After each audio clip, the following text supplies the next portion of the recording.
preferred gender pronouns are she, her. I would like to start off my speech in 3, 2, 1.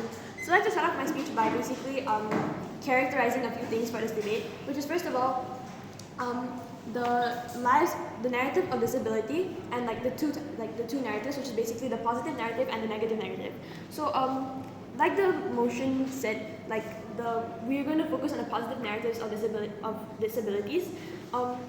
So basically, what the positive narratives of disability is basically more positive and more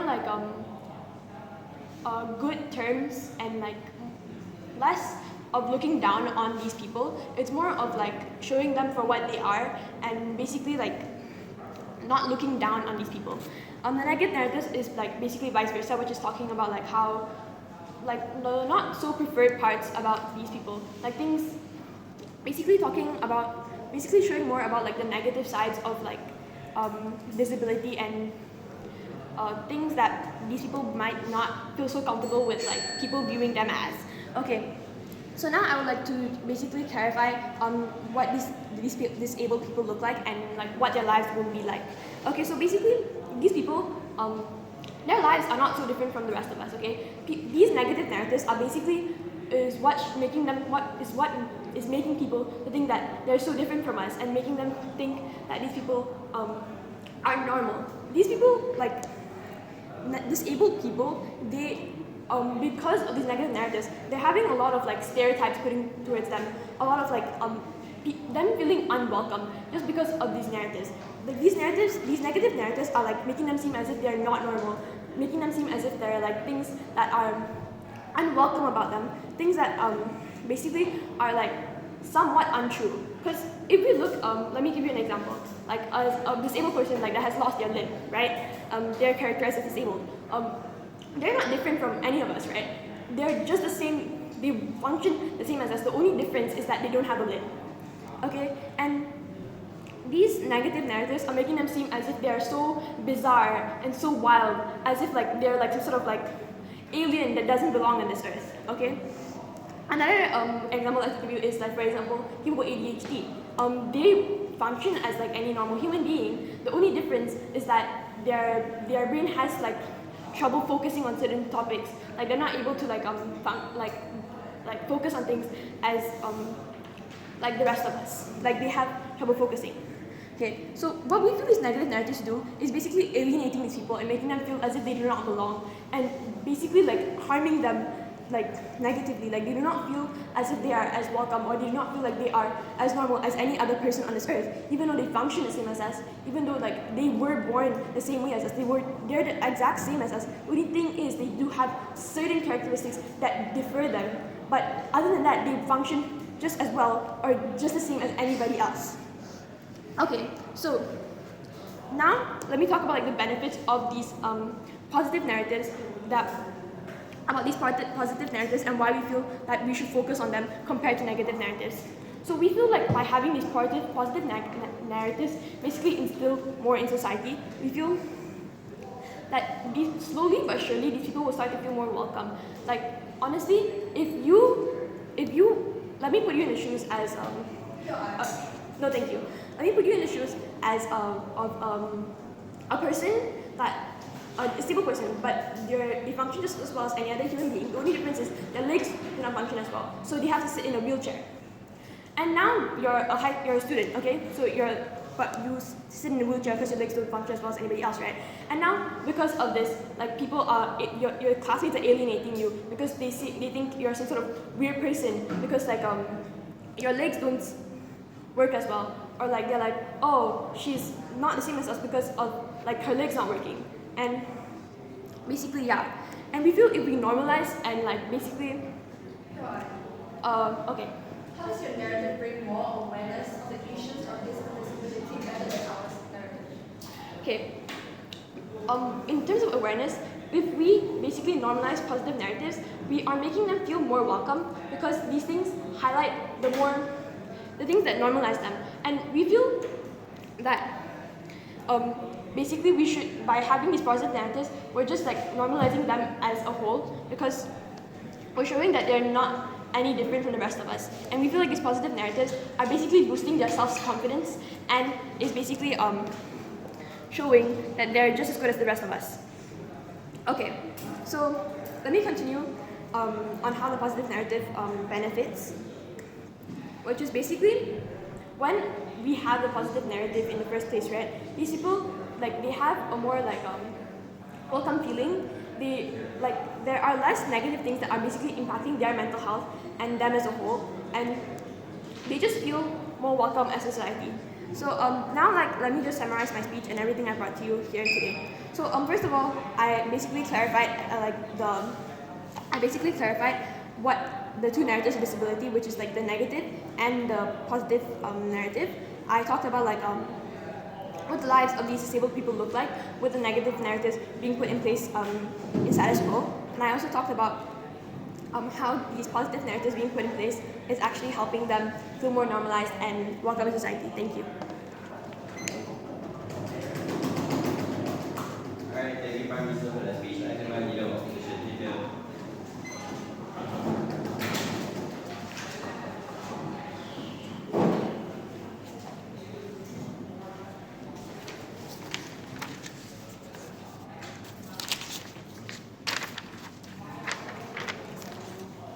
Is it okay if I speak at this volume?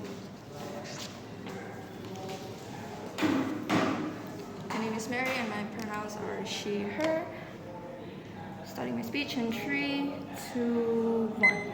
The blunt acceptance of struggles and disability has never been a narrative that society was well equipped with. It's been misleading, deceiving, and crucially, it has made society overlook the problems and the struggles that these disabled people have been going through. 3 things I'll be doing today. Firstly, on the setup for our OO's case. Secondly, on the framing, and then the refutation, few points of refutation for OG's case, and lastly, on my argumentation then. Now, firstly, on the setup, right? We said that disability is a problem that should be highlighted in society, and I think both sides agrees that. But the difference here for OO's case here is that we believe that the struggles for disability should be explicitly highlighted, because creating positivity around these problems will actually make make society undermine this issue and brush it off under the rug, and will explain why this is really bad in my argumentation then. Secondly, now what does our narrative look like? We impose a narrative where people with disability indeed face a struggle, and we highlight those struggles to society by proposing a way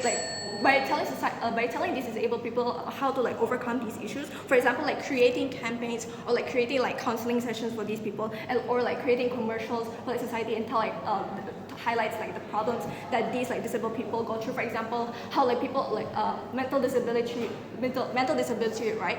People with autism, for example, how they view the world differently and how they react to different scenarios differently compared to people who don't have these mental disabilities.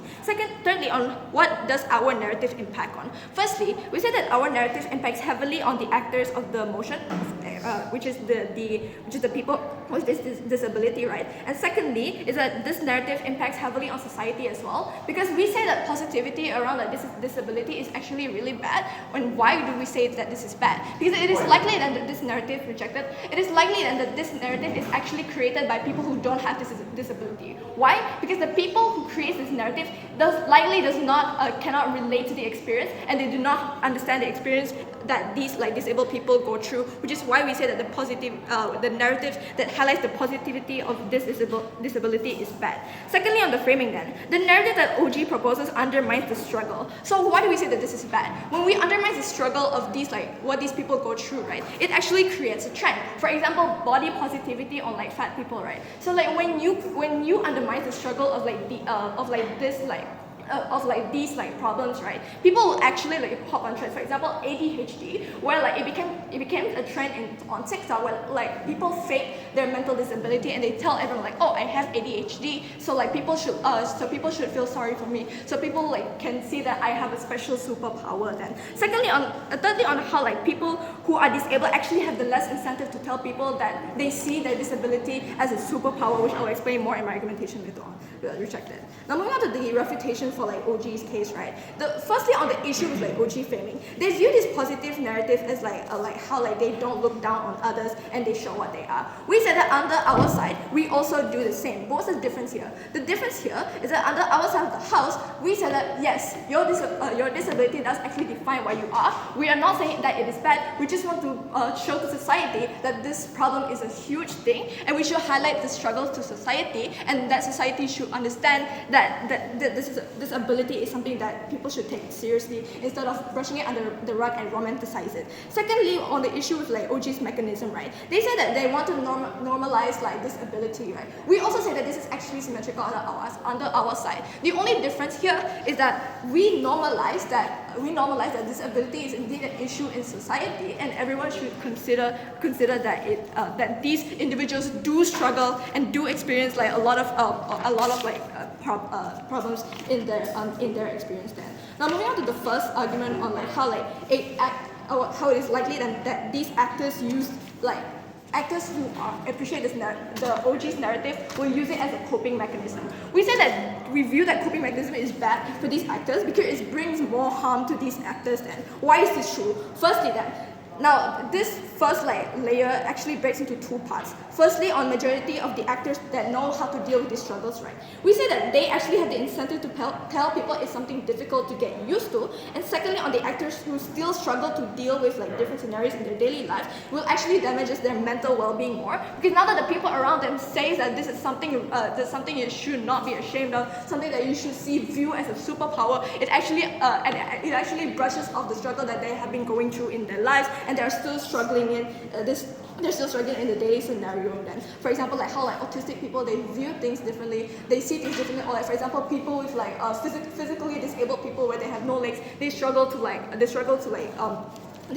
deal with like a lot of scenarios, right? Now, on to the impacts of like this, like how coping mechanism is a bad thing, right? So when you highlights this ability as something that should be romanticized, how you view this like disability as like should be like viewed as a superpower, how it doesn't define what you are, we actually tell you that disability does define what you are, because it actually shapes your personality, right? It actually shapes how you deal with things. It actually teaches these like disabled people how different like to come up with like different ways to deal with like the struggles that they overcome in daily lives, which is why we said in the wording of the motion, right? OG believes that this disability does not define people, but we as the OO said that disability does actually define these people, and we're not saying that it is bad. We're saying that it is good, and we're saying that it is a true problem, and it does actually define what you are. Yes. Your case depends on people willing to tell stories of disabilities. Do you think stories of disabilities are easier to or harder to tell when it is a struggle? Okay, yes. Okay, the thing is right, when you tell people, okay, here's a comparison, right? When you tell people like, when you tell kids, right, people with ADHD, like it's a superpower that only these specific people have, and so it is likely that these like people who hear this like a way of like storytelling actually like okay, it's seen as a superpower, and only specific people has it. So is it good for me or is it good for society? Meanwhile, like in world B, right, when you tell like these people, okay, ADHD people, they struggle with things, for example, they struggle with things like multitasking, or like they struggle things with heavy procrastination, or like being superly disorganized, right? So when you tell these people directly the problems of these like disability, people then can actually understand, because you're not brushing the problems under the rug. You actually explicitly tell these people what the problems that they go through with. Since I'm running out of time, I'll be ending my speech here. Thank you. Alright, thank you. The opposition has invited the Prime Minister here.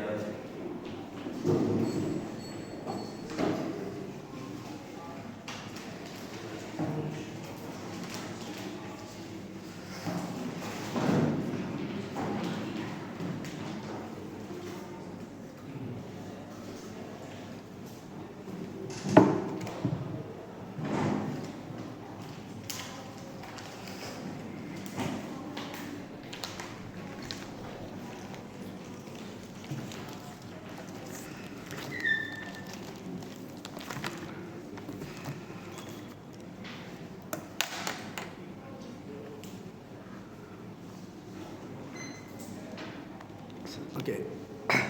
my name is Zafran, and my pronouns are he, him. Okay. Starting my speech in 3, 2, 1. Okay, what side opposition comes up here and tells you that how focusing on a negative narrative will bring light to these people's will bring light to these people's problems. And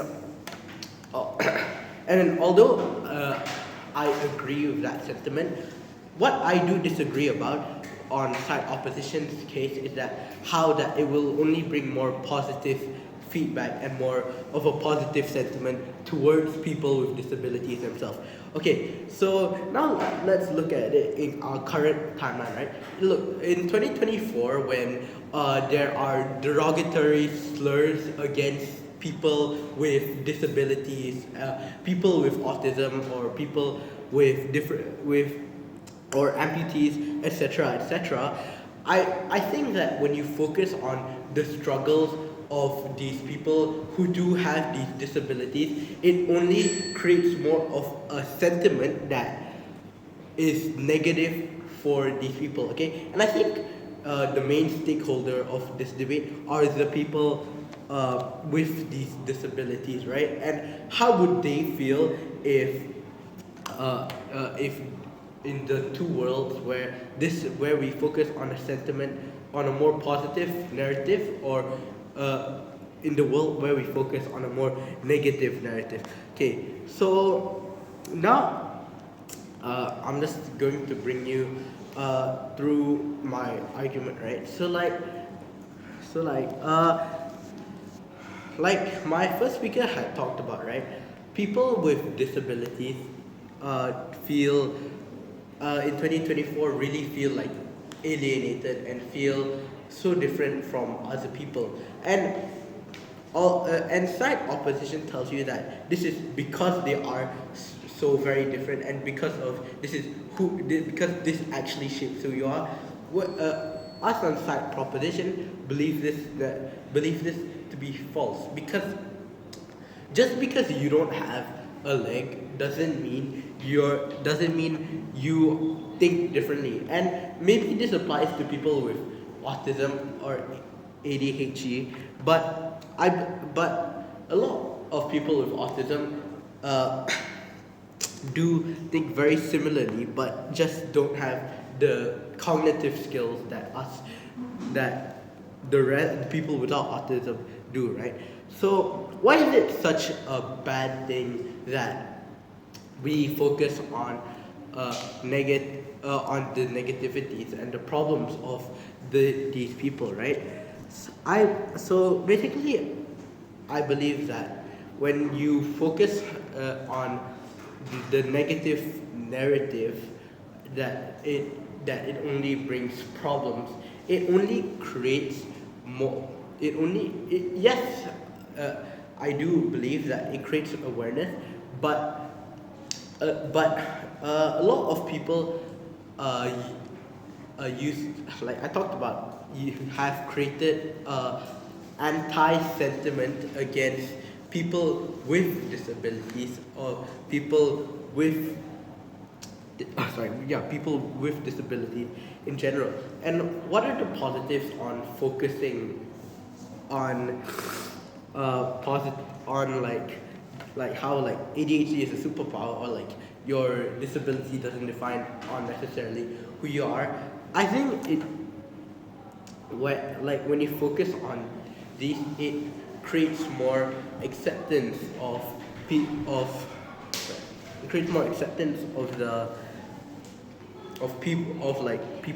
with disabilities. And we believe this is important for these people with disabilities to feel accepted in our modern society, because if you focus on the straight up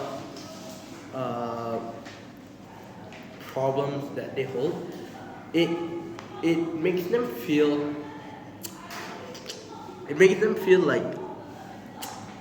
like I talked about, alienated, and it also makes them feel left out in society. And what do I mean by this, right?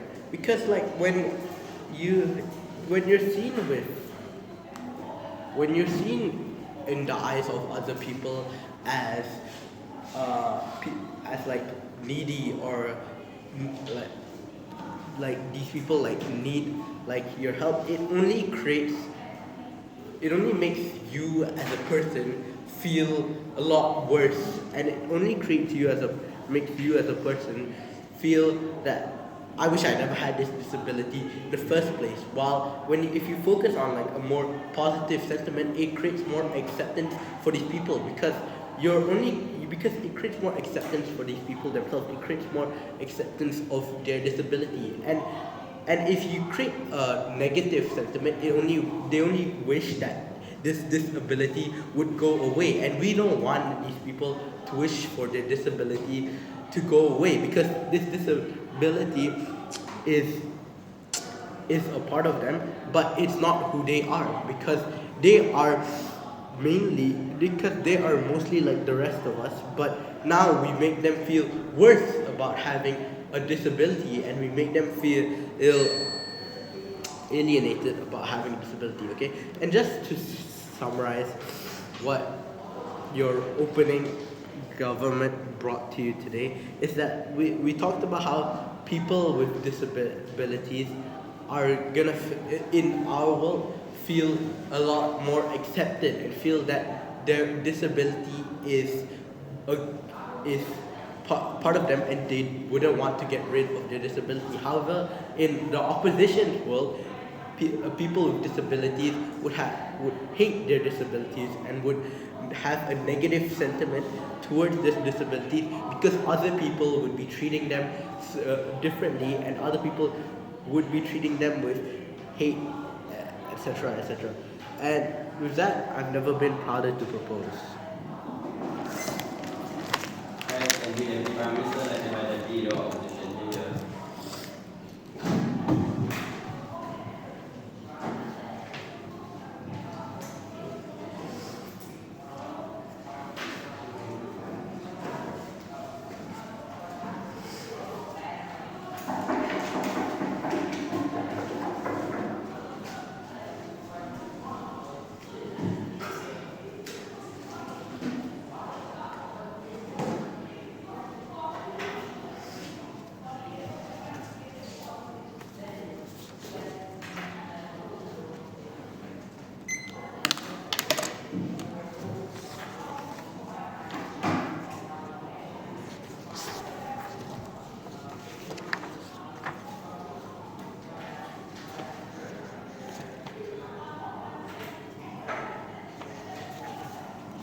Okay. My name is Jacqueline, pronounced she, her. Starting my speech in 3, 2, 1. The only thing that opening government pushed today is to tell us that, disabled people need to fit in, and that we're making them feel worse because we're not including them, right? But today I'm going to tell you how we also achieve inclusivity in our side and how we achieve it better. So first of all, let's start off by setting the debate straight, right? So like the clashes of today's debate is who better helps people with disabilities, right? Should we run something like OG where they tell us that, we need to make them fit in to society, or do we support a world in opening opposition where we actually solve the difficulties, the struggles that these disabled people face, right? Now we tell you that the symmetry here in this debate is that struggles exist for disabled people in both sides, right? I won't buy that my ADHD is a superpower if I struggle with daily tasks, these struggles affects me more than a mindset that my disability hinders me, right? We tell you that your disability does affect you and shouldn't be undermined, as what the opening government is trying to do. The delta here is that we acknowledge struggles to provide better support for disabled people. Sure, they're humans too, they need to be included too, but we cannot ignore the disabilities and the different experiences that are likely the reason that these disabled people feel out of place in the first place, right? We tell you that in our side, we want to push for this equality of outcome, which provides better health to people. So what I mean by this, for example, maybe for people without disabilities, right? Maybe they can focus easily in class, they probably like learning, and they probably have good grades, right? In comparison to people with ADHD, for example, maybe they're constantly zoning out in class, maybe they are easily distracted, but they might dislike studying because they're not good at it, and that probably leads to bad grades as well, right? But if we find suitable methods, if we acknowledge the struggles that these people with ADHD, they find it hard to focus in class, and we provide a solution for them, right? We tell you that they would feel in place in this situation because they are able to learn. That is this equality of outcome. So we pose to you, right, the status quo, where there's some effort of trying to view like disabilities positively, with the goal of helping people with disability and their mindsets, right? We tell you that what these like positive views are trying to do is that they want to push the fact that disabled people should not think that their disability is a hindrance to them. But we tell you that okay, so my LO has already told you on why we need to acknowledge these like struggles that they face in the first place, and we tell you that in my case, I'm going to tell you why, number one, why focusing on the positives of the condition is bad, and number two, why we break stereotypes when we use sympathy, empathy, and education to make a better world for disabled people, right? So now I respond to their entire case about pushing like inclusivity, right? I already posed to you the solution on like equality of outcome and how that like achieves like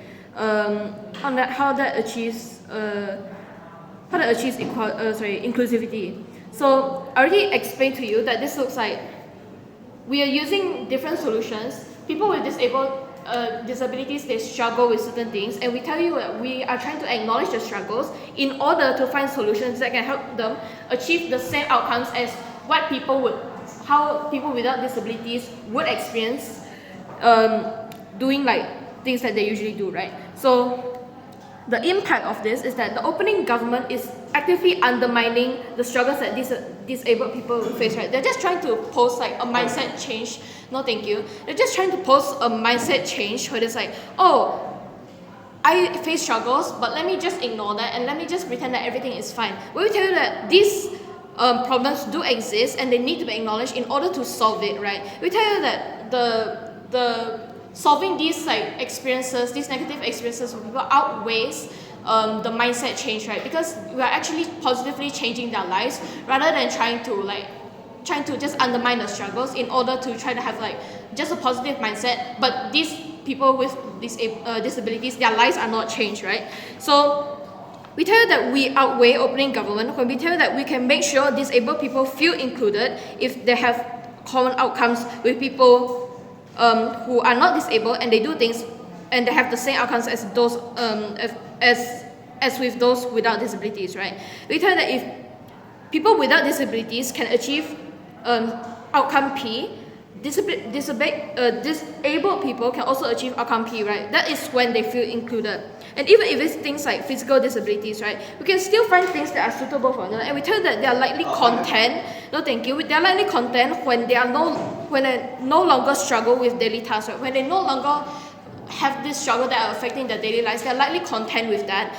So we achieve inclusivity better on our side because we solve, and not only that, we also solve the problems that these disabled people face, which is the main problem that they're facing, right? So now I'll tell you like why focusing on the positives of like this condition is better. We tell you that this actively undermines the struggles that these disabled people face, right? The world that is worse on opening government side is that they have more struggle and there's no solvency for these problems because they're just ignoring the fact that these disabled people are facing problems and they're just trying to change their mindset, right? So they don't think that their disability is a hindrance to them.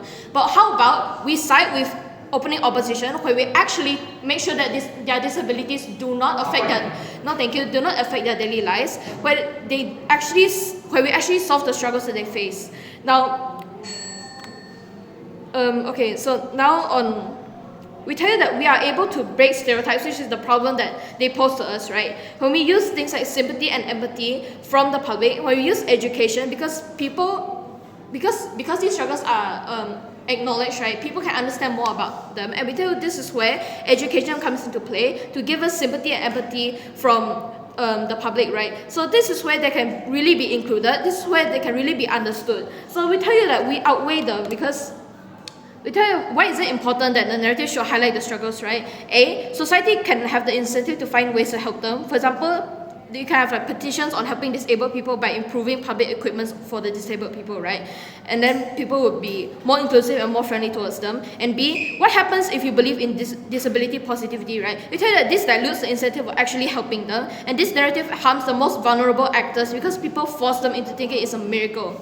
So positive narrative doesn't actually bring positive outcomes because A, this washes out their struggles, and B, for years to come, when new actors get disabilities and they do not fit in the narrative, right, society will eventually abandon them because victims can't pick themselves and view it as a superpower that nobody wants. And C, no actors wish for this disability. Here.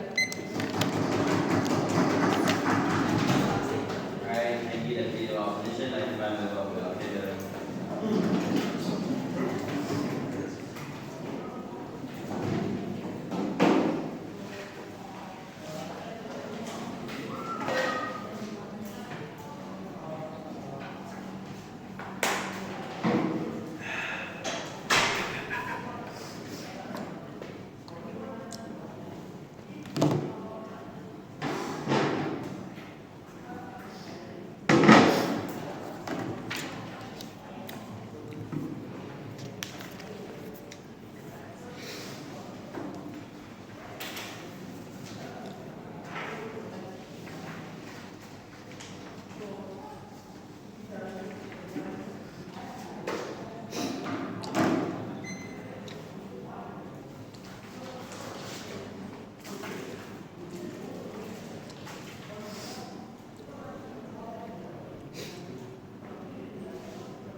Starting in 3, 2, 1. Panel, we think the people with disabilities have a lot of value to offer to society. The problem with the world today is that they are currently infantilized, they are currently seen as an afterthought that requires the charity of society, that requires charity of society to hold them up, to give them what they need. But we do not contend that this is true for a significant number of people with disability, for example, people who are quadriplegic, people who are immensely disabled. We do not think it's true for the vast majority of people with disability who still have things they can offer to society, and we think it's high time that society has narratives that prioritizes these values. I have one clarification to start with. We think it's important to note that this debate is about the focus of the narrative and a preference, which means number one, we do not need to defend a world where there is an absolute absence of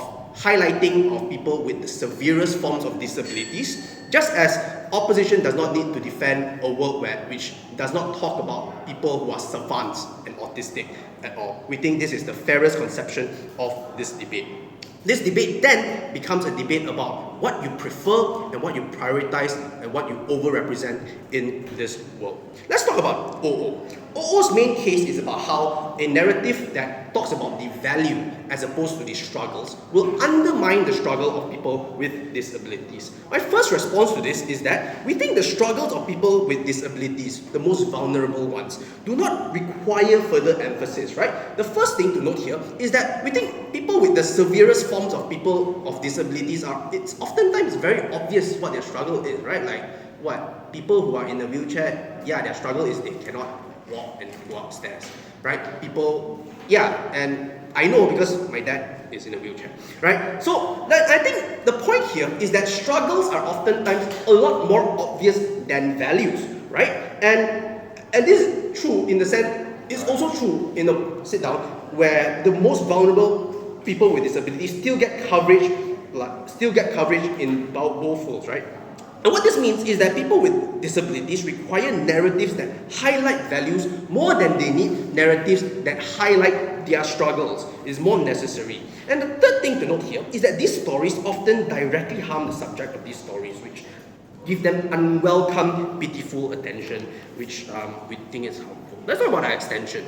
OG tells us two things, sit down, that there is stigma and disabled people will feel bad. And they tell us that this will lead to acceptance of people with disabilities. Where we delineate from them is that we tell you the effect of these narratives that go beyond the acceptance of the PWDs and whether the PWD will feel good. And secondly, we talk about the tangible outcomes that stem from number one, the PWD themselves internally, and secondly, external parties such as states, corporations, and society. I'll take one from Arjun. Yeah, so you said it's obvious that people are experiencing struggles, but isn't it the same on your side? It's obvious people with disabilities will also get the benefits of being smarter. How would this narrative add to that on your side of the house? I think number one is in society there is often a bias to people who are similar to you, right? And therefore it means that within the realm of employment, for example, you are more likely to hire someone who has similar abilities than with you, as opposed to someone with abilities that are different because you're unfamiliar with them, right? And so in this sense, it is important that we highlight the values that these people can add to society and to corporations. Just to give you an example lah. Okay, so yeah. My first thing to note is that what this narrative looks like is that, it's usually a stance that, it's publicly taken by advocacy groups, it's angles taken in terms of the media coverage and stuff like that. As stated, it's not absolute. You don't exclusively defend one form over the other, it's just an overrepresentation of one over the other. The first point I want to talk about is how our narrative is centric towards the people with disabilities, right? We think the first thing to note is that the people with disabilities, they know their own struggles, right? Their struggles are also, fairly apparent to the outside world, right? So we don't think there is a need for a narrative, right? The second thing to note here is that oftentimes a narrative that focuses on their struggles, which they already know, makes them feel disempowered, right? And it lowers their self-worth, which lowers their value and gives them a lot more shame that they already know that they have, right? And so for these people, right, often these people will then, so when the narrative creates a conception of value that does not accept them for who they are, or does not accept their value that they can provide to the world, but instead highlights their struggles and their shortcomings and how they do not fit in within current societies, we think this makes it worse. But I think secondly, then, a narrative that counters that in ways that act upon themselves, right? Because we think in our world, you provide counter narratives to that because you give them an alternative matrix and measures of value. You give them a belief that there is value to offer to society. And what this means is they change their own attitudes towards their own disability, right? In a way that the counterfactual cannot. Number one, it means they're more likely to access self-help where it's available. Number two, they're more likely to strive for self-sufficiency compared to the world in the counterfactual. We think this narrative also works externally as well. But secondly, let's talk about a world that highlights struggles, further stigmatizes people with disabilities. We think the narrative in opposition requires publicizing the worst struggles of people with disabilities, mean the worst forms of disabilities and people suffering the same. That means there is a sensationalizing of these people and their plight, which brings shame to them. But secondly, it also leads to a natural incentive to overrepresent people with disabilities as being completely helpless, right? Because you are highlighting these people who have the worst forms of disabilities. And what this overrepresentation does is that it changes how they are viewed as a whole. Because in a world where your first impression is that people with disabilities are helpless, versus a world where your first impression is that these people with disabilities can bring value to you, we think a world where the first impression is that they can bring value is a world in which society, corporations, and states are more likely to see the value of people with disabilities to them. And thirdly then, what does this mean in terms of tangible help? We think the sources of help in terms of accessibility come mostly from state in terms of policy, building codes, education, and so corporations and society in terms of jobs and developments. I think what this does is that you change the incentive structure and calculus, right? Because if you show them that there's value to be gotten from PWD, you show them that they can benefit from this value add, right? The alternative is these people provide access out of the goodness of their heart, out of seeing these people struggle. And we think a comparative is that a world in which these people see the benefit of providing access to these people is a world in which they are more likely to give this access that they can give. Thank you very much. Alright, thank you, member of CAF. Let the member of here.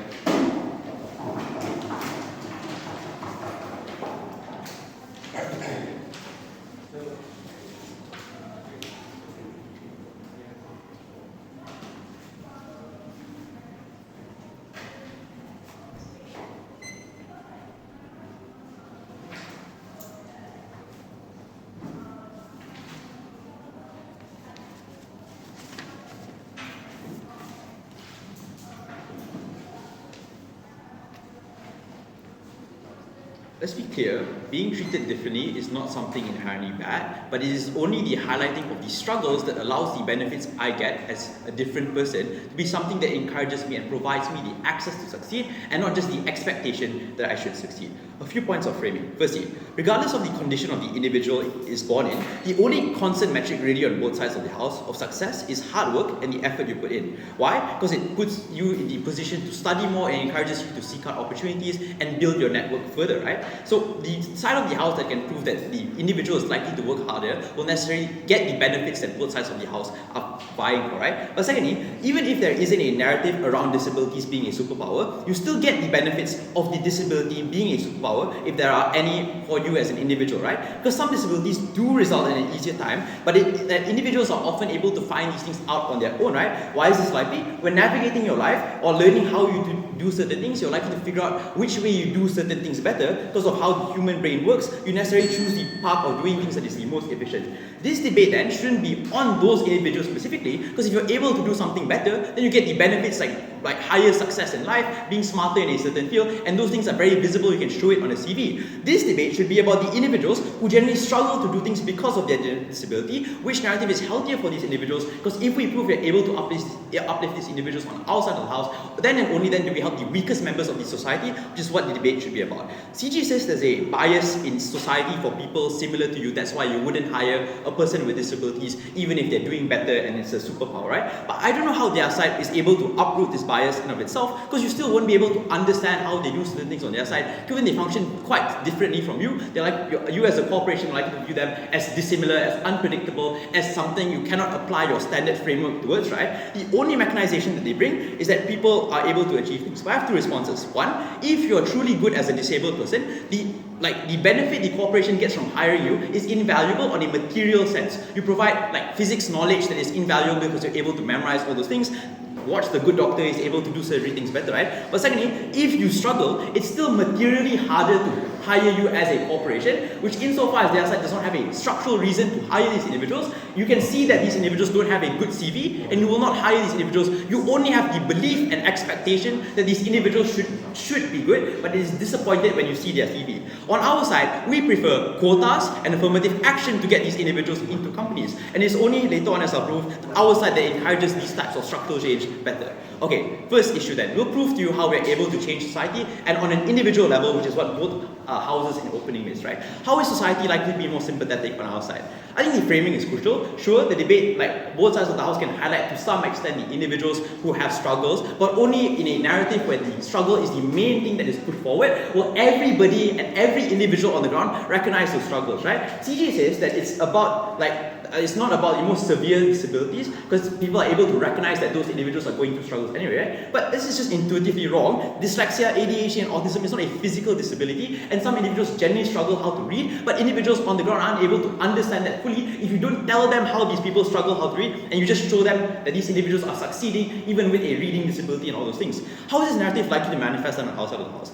Or does tell you that society won't isolate you because the struggles is highlighted. But the mechanism we would like to provide is that on our side, there is more humanitarian value attached to helping those individuals with the disabilities for three reasons. One, you feel morally better for helping a person who struggles more, and that society values this person more because you help these individuals.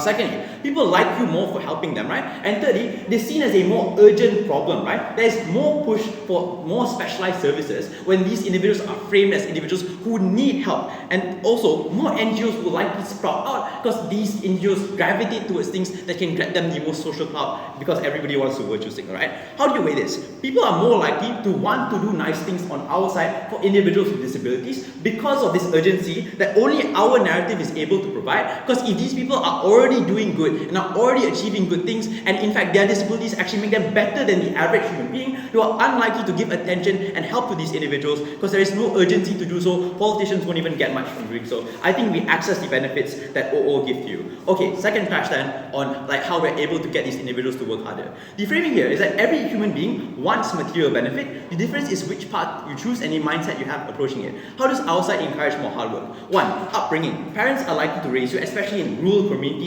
where the narrative is generalized heavily, to raise you in a way that encourages you to work harder in school. But secondly, you are more likely to find tools that help you work harder, right? Instead of relying or hoping that your disability will be able to sprout out a superpower down the line, you're more likely and your parents are more likely to send you to centers that help you do the same thing as other individuals, just with additional help. Because it is reading the textbook and other things that gets you the best grades in schools, and it is those things that gets you into the best universities. So on our side, parents will still be focusing on those things, and individuals will still be focusing on those things. They'll just more likely access the tools that you're able to do so, because when it is viewed as a struggle, you're likely to view these individuals as someone that is needing help. I think that mechanism was proven, right? But secondly, also, that on our side, these individuals have a better self-perception, right? On our side, every achievement is seen as going above and beyond. These people got this even with disabilities. What is highlighted from this statement is the hard work and dedication these individuals put in. Why is it comparative on side government? Yeah. So your world still relies on the goodness of the people's heart, right? In a world where the mechanism is that it provides value and people will want to capture this value, isn't that mechanism more certain? That value can be assessed materially based on the CV I see and the skills these individuals show. The goodness of the heart doesn't really apply here because there's a more urgency to help these individuals. They're more likely to do things and compromise, even if it doesn't benefit them, just to get these individuals into positions where they can be uplifted. These looks like things like affirmative action and quotas within jobs, right? Okay, on better self-perception. On government, every achievement is seen as a product of the disability superpower. Even if hard work is highlighted, it's highlighted less compared to superpowers. On proposition, there is an expectation to get these things. On our side, you understand you need to work hard to get these things. What is he framing here? No disability is the same, but on opposition, you focus too much on more on trying to find ways to work harder to necessarily get the things. Impacts here are clear then. 1, your mental health and self-perception is much better. You don't doubt yourself constantly. This person with dyslexia level 1 is getting these things, but me with dyslexia level 4, I'm unable to get these things. Why is this the case? I should be getting the same things as these other individuals, right? But secondly, you're more likely to put in hard work and effort, especially at the crucial points, like when you're young, because you recognize that my disability might be more severe, but I can still get these things because I need to get these things generally. For all those reasons, I think it's only our side that encourages society to be better and also encourages these people to work harder. For all those reasons, vote CO. Thank you, member of opposition. I can invite laufey to here.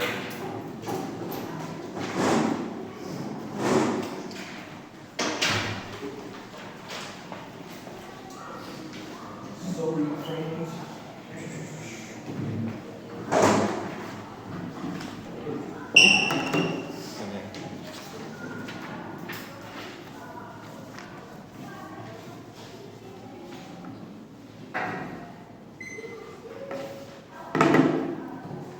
I want to talk about stories, agency, and then change.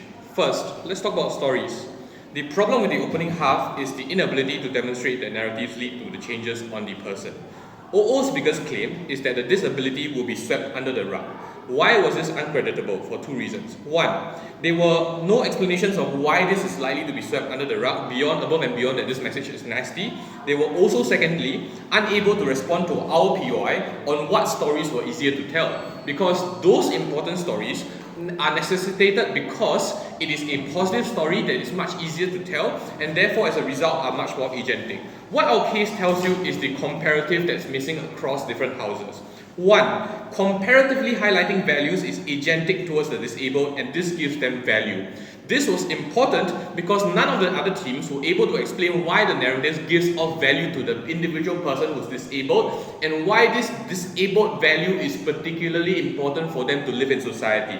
We explained that this is important for their self-worth, and because this is likely to otherwise result in shame. Because what we tell you is that in the instance where this kind of narratives are likely to be construed to begin with, what happens for this disabled people is likely that this particular disability is likely to be visible for a few reasons. For example, if you are a person with ADHD, it is likely that you're going to suffer in terms of your mismanagement of tasks, for example, failing exams amongst other things. For example, if you are a wheelchair person, you are likely to be already visibly be able to be struggling in society, for example. Therefore, there's no real reason for you to focus on the struggles above and beyond what we think is important, which is focusing on the narratives that is important to accord value to you to begin with. And we think according value to this particular narrative is based on the narratives is important because otherwise you double down on the struggles of this individual, you narrate the kind of lifestyles that they are, and you create the instances where it is much more difficult to be more agentic towards this individual. Therefore, as a consequence, what we think is important is on the issues of agency and why we think stories change the agency of the individuals. Because, one, we explain how they are viewed currently and how we need to change the ways they are viewed, and we think that's unique extension coming from our side. When the default position is a negative value of how they are perceived in society, what we think we should focus on is a positive narrative that does allow the agency to the individual. Because otherwise, you won't feel the ability for you to feel closer in connection to the common person who's not disabled. What this means is that it is less daunting for you as a person to seek help because it does not appear to be that much of a struggle to bridge the gap between struggling as a student with ADHD and struggling without that. What this means is that it is probably, as a person who's struggling with ADHD, a management issue that I can use like Ali Abdal on YouTube, for example, to help us bridge the gap between the two. And therefore, as a result, none of the other teams actually rebutted this particular extension about why people would therefore seek help, because the narrative helps you to get that agency enough to bridge the gap between whether or not you seek help or you remain helpless in that particular instance altogether. Sit down. What this means is that you acknowledge the struggle. But in the instance where you highlight the struggles, what happens under their side is you give currency on societal's attitudes towards you. And what this weight puts on immense pressure upon this particular individual or disabled person, because it creates the perception of everyday struggle of this particular individual. You create more pity towards this individual, and what this means is that it's harder for you to actually live a life that is not so different from the common man, not so difficult to get your own personal problems to begin with. And lastly, I want to talk about change, and we think that change is particularly important because CEO's demonstration was this suggestion that if you focus on what is going to be considered like a more when you focus on what is more going to be humanitarian to begin with, right? People were more likely to help you, for example. They give two mechanisms. One, people were more likely to help you, or more likely, and you feel better when people help you to begin with. We think this is problematic for two reasons. One, this is absolutely what the disabled people do not want you to feel, because you are some type of charity case to begin with. We don't think the particular person on the ground who is disabled will want you to feel like it is your duty to help me because you see me as a charity case to begin with. That is particularly de-agentic to the person, and we think that creates the even bigger struggle of a person feeling that they need to be helped to begin with for their own daily lives to begin with. But secondly, we also explain, and they haven't explained, why goodwill is going to be like a natural resource to begin with, right? We think it is actually a scarce resource that is hard to come by. And so yes, if you're around people, maybe they will help you out of pity towards you, and we think that's by default bad. But two, when you're alone, the default narrative is the double down effect of the narrative of struggle. And we think that those things are uniquely poor and bad for the individual, and we explain when you capitalize on those actions or what people can do rather than what people cannot do, what happens is that you are allowed to at least feel the agency of this particular individual that creates the change for this individual. Why was this change particularly important? But before that, yes. What incentive is there on your side to put things like quotas for the disabled and services especially for the disabled, given that society views these individuals as already benefiting from the disabled? Okay, so the first thing is that Wesley demonstrates, and is again not responded to by the other speakers. Okay, you can respond later. But the response here is very simple. The point here is that when you accord value to the disabled person, what this allows the individual or society, for example, or government to do is you view them as default valuable human beings that can be allocated in parts of society for good use. They can be employed, they can be studied, they can, for example, still go through education systems, for example. But if you often highlight the struggle together with the fact that they already are struggling to begin with, you create more incentive for them, for care to be given to them instead of them being able to be agentic about themselves to begin with. We think those things are bad. Why is that uniquely worse under the narrative of a struggle to begin with, or negative narrative to begin with? A few reasons. One, in the instance when you highlight the negatives rather than the positive, what happens as a result is that you create the feeling that this person ought to be helped. You push away all the other suggestions that they can be valuable in other aspects, and therefore, as a result, things such as education, things such as the ability to work are pushed away for the necessity for them to be cared to begin with.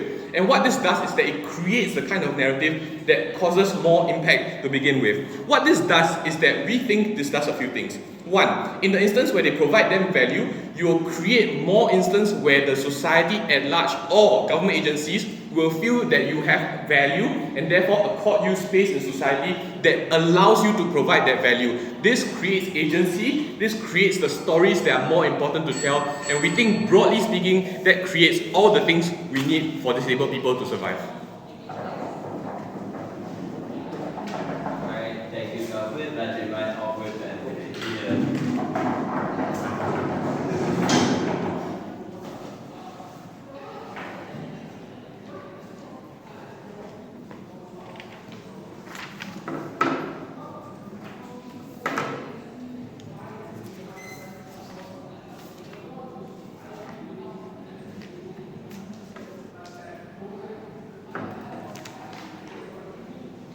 On Gov, they force the disabled to grapple with higher expectations, yet at the same time they rip them from the tools necessary to reach those expectations. I think it was a lose-lose situations on both Gov benches, right? With this narrative, I think what you actually do is you set the bar higher for everyone with disabilities, that these people should have and will be capable of achieving these high expectations and these high things. On our side, we rather keep the bar low, and we notice that certain cases of success will be a minority, but at least we don't harm the least capable and the most vulnerable, right? I have two classes in this speech. Firstly, how individuals will actually internalize these narratives, and secondly, on how society perceives you. But before that, I want to deal with the case coming from CG, right? I think the first thing they tell us that most disabilities can be seen. For example, you can see the person with ADHD struggling, and therefore there is no need for this narrative to over-glorify or like put extra attention onto these harms, right? But people don't understand why these things happen in their brain. They can see the ADHD person acting weird, but they don't know why that is happening, right? Because these things aren't visible to them, it's happening in their brains. So they can tell that something is wrong, but they don't know how to help. So on our side, when we put attention on these things, we actually need to more knowledge on the actual struggles, and this is so much better. Because if you want help, we have the greater capability to help those people. But secondly, they tell us that on their side, with this narrative, you change the narrative and you put value onto these people, and therefore this leads to tangible benefits because corporations and states will then recognize your value and then they will more likely to hire you. But the problem is corporations and states don't hire based on your potential value. They hire you based on your achievements and on your merit. So that is to say, maybe the narrative is that disabled people can be smart, disabled people can be powerful, but it's probably quite useless because people don't hire on potential. So insofar as on our side, we're able to prove that these people work harder, that they would get these achievements and they would still get hired. But together we told you the extra benefit of affirmative action and quotas as a result of the sympathy that we get on our side by the public is so much better, because together with your achievements and your quotas, we are better able to propel a greater number of disabled people to the spotlight, to greater positions of power. On their side, obviously able-bodied people will still win out. They are smarter, they have greater tools in their brain to work hard, right? So on their side, even if some people get the position of power, we unlock that benefit to a majority of people. But then the next push is that on their side, on our side, people won't actually try and they won't actually work hard, and on their side, they change that by empowering these individuals. But firstly, I think people are naturally optimistic. This is why people dream, and this is why people set unrealistic expectations for themselves. With this narrative, they aren't just going to like wallow in despair and cry about like the reasons why they have this disability. I think they would actually be happier that their struggles are actually portrayed correctly by the media. They will be happier that their struggles are actually understood by the people around them, and this understanding is important, because then it doesn't mean that we'll get useless pity. We will actually get help that can unlock these benefits for these people. But secondly, we told you that these people will actually use it as a motivation to work harder. And this is where the extension from Arjun came in, right? We told you individuals will likely internalize this narrative in a positive way, because when it's not seen as empowering, it's seen as a disadvantage. But people will internalize it in a good way, because people obviously want a better life for themselves, especially when they know they're at the shorter end of the stick. But secondly, these people are no longer complacent. They know they have to work harder to get the benefits other people get. They know they have to compensate, and this is where they actually put in the harder work and they put in more of those work. But thirdly, we told you this was also a good motivator, is that you can be a role model to others and show that even though you have struggles, you still can beat those struggles by working hard. But secondly, we told you, people on their side of the house will always doubt and they will always second guess themselves. Because if it really was a superpower, why can that person with dyslexia achieve all of those things, but me as a also person with dyslexia, why can't I achieve those things, right? I think they're more likely to blame themselves for the reason and blame their internal that they weren't working hard now, or they just blame themselves that they were lazy, right? They will always compare themselves with other people of that same disability, so they will always compare themselves with the person with ADHD. So we think on our side, we rather have that the bar is set lower rather than expecting everyone of that disability to achieve the same and to do the same. So then this is important because we're actually able to flip their claim about empowering people. Because insofar as people always compare themselves with other people with disabilities, this is no longer empowering. We think this is actually disempowering. But what's the weighing then, right? We told you, firstly, we allowed individuals to find internal motivation to keep going. So don't let CG strawman us by saying that our case only relies on the benevolence of other people. But secondly, insofar as everybody in this room objectively agrees that hard work is the most important and is the best path to achieve success for the disabled, I think we also go further than OO. Because the problem doesn't lie with people coping and how this narrative affects them. It's about how people act on this narrative, and we told you hard work is the best way to beat this. But lastly, for the people who can't achieve much, we give them solace, right? And it's not entirely your fault. This is better because these people are more likely to continue trying in the future rather than being completely turned off. Yeah, thank you. do you agree that change from states is systemic, that also benefits the most severe PWDs rather than sympathy which impacts our individualism? We told you narratives affect like systemic problems all the time. So when people realize that these people are struggling, this is more support to add more quotas for the most disabled, for the people in wheelchairs, right? This is how you actually get the support on our side. So second question on how society generally perceives you. This is where I deal with OG, right? They tell us that on our side, we will alienate individuals because they're seen as less than normal body people. Firstly, on your side, you also alienate them, right? Because you portray them as more powerful than ordinary individuals, that they have skills and abilities that normal people don't. But secondly, normal people don't like to feel inferior. I think they're more likely to bully them and isolate them even more. The intuition is that not a lot of people in status quo like geniuses or they like prodigies. But thirdly, we think insofar as both sides of disabled people will be seen differently, the question in this debate is how ordinary people act on those.